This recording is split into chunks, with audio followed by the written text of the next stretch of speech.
welcome to another Seasons at Home video. So in this video, as you can tell, all the 4 candles are burning, so it's time to prepare for Christmas or Yule in my case. And for this I have a very special dish for my family that I'm going to prepare and that I'm going to do the video about. And that is the Christmas or Yule lasagna. Now, this isn't something that is traditionally Croatian, nor German, nor any of my heritage, but this is a tradition that me and my husband have started for the Christmas time, because he isn't a big fan of the traditional fare that we would eat for the meals, but he is a very big fan of lasagna. And since we don't eat a lot of lasagna during the year, we decided to make them for the Christmas. Now, we do have a special recipe that we have sort of developed during the years with a whole bunch of tests and trials and marking what works for us, what doesn't work for us. So this is something that we like to eat and we like to enjoy. It is not a traditional lasagna recipe, it is our lasagna recipe. I'm going to put the picture on the screen so that you can see how they look like, and we are going to prepare them. We usually take a couple of days to prepare them, simply because we do each component on the other day. The first thing that we are going to do right now is red sauce, and for this you're going to need onions, carrot, celery, meat, bacon. You can use guanciale, but we cannot find guanciale, so we use bacon, oil, salt, red paprika. Now this is how to say, classic for Croatian continental part. We use paprika in our tomato sauce. Tomato, we're going to use passata, so it's like a tomato juice. Parmesan cheese, bay leaf, again one thing that is classically Croatian that we use in a whole bunch of dishes. That's the bay leaf, cayenne pepper, and what else did I forget? I think that's it. Well, a little bit of Italian seasoning. Usually we put a little bit of oregano inside, even though this isn't. But like I said, these are our lasagna, so we prefer to have a little bit of oregano inside.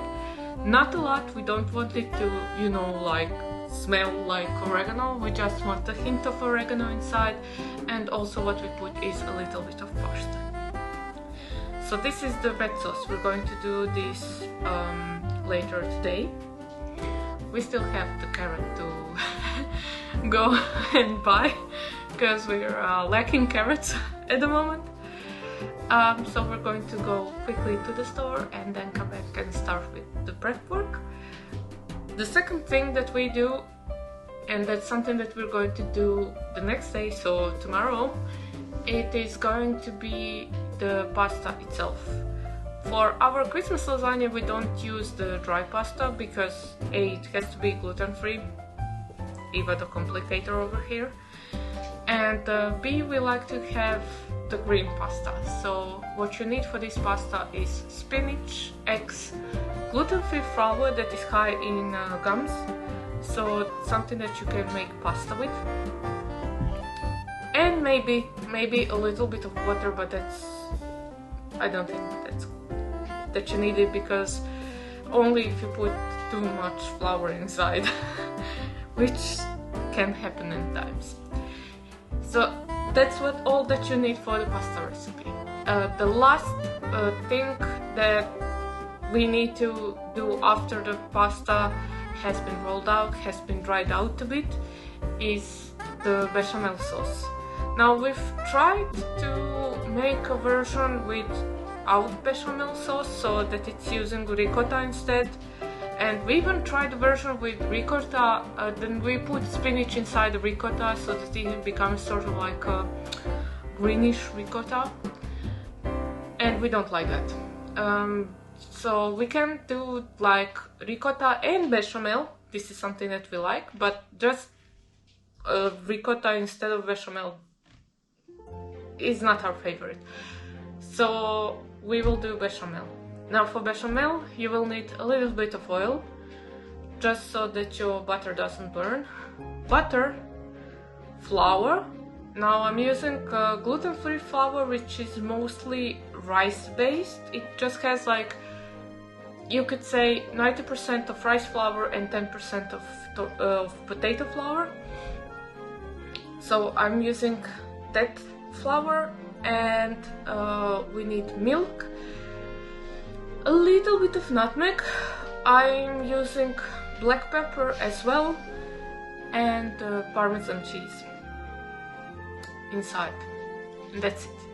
For the topmost layer of our lasagna, we are going to use Gouda cheese or Gouda, however you prefer. That's because we like it. So we are going to just shred our Gouda that we have purchased for this special occasion. We choose to go with a bit with more ripe, high quality Gouda. It's just something that I really like as a topping on top, because when it bakes it creates this beautiful golden topping that is also, you know, it's just super tasty. So this is what we use on top. We don't use provolone, we don't use any Italian cheeses, but like I said, this is our lasagna and it's not a traditional Italian lasagna, so please don't judge. Anyways, that's it for the intro. All of the ingredients and the quantities will be in the description, and also you can go to our webpage seasonsingarden.com. I will put the link down for this recipe, and I hope you'll join us in making the Christmas lasagna. Maybe you also decide that this is the way to go, since the prep work on the Christmas day is non-existent and you as a host can also enjoy the holidays. Thank you very much for watching, and I'll see you soon. Take care, bye bye!